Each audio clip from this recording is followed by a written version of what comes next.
aadamigu nimcooyinka eebbahey ku manaystay waxaa ka mid ah noloshana waxa ugu muhiimsan caafimaadka. si marka aan u tusaalayno nolosha iyo waqtigeeda waxaanu u baahannahay inaad fahanto xajmiga isticmaaleedka cadayga. cadaygu waa mid ka mid ah waxyaabaha loogu isticmaalka badan yahay bulshada Soomaalida meel walba ay joogaan. cadaygu marka hore goorta aad soo gadayso waxa uu leeyahay cabirta oo qiyaastii gaaraysa 40 ilaa 60 sentimitir.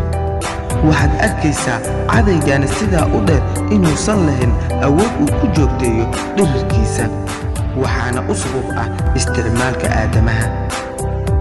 marka waxaan leenahay marka aan fiirino maalinta koowaad aanu isticmaalka ku bilownay cadayga cabirkiisa toddobaad kadib ma sidii buu ahaanay? waa maya, bal ka waran 4 isbuuc kadib wuu yaraanay.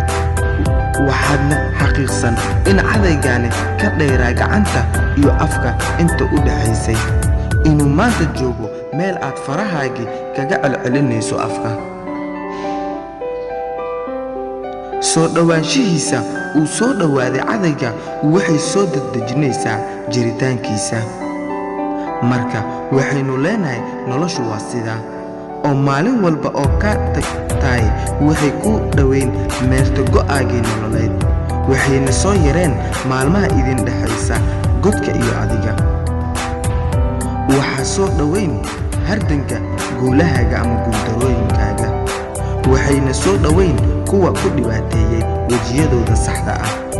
suuratul ar-raxmaan allah waxa uu inoo sheegayaa maalin walba inay la imaanayso dhibkeeda ama sha'ni. marka maalin waliba u qaada inay tahay maalintii ugu dambaysay, lana imow dadaal.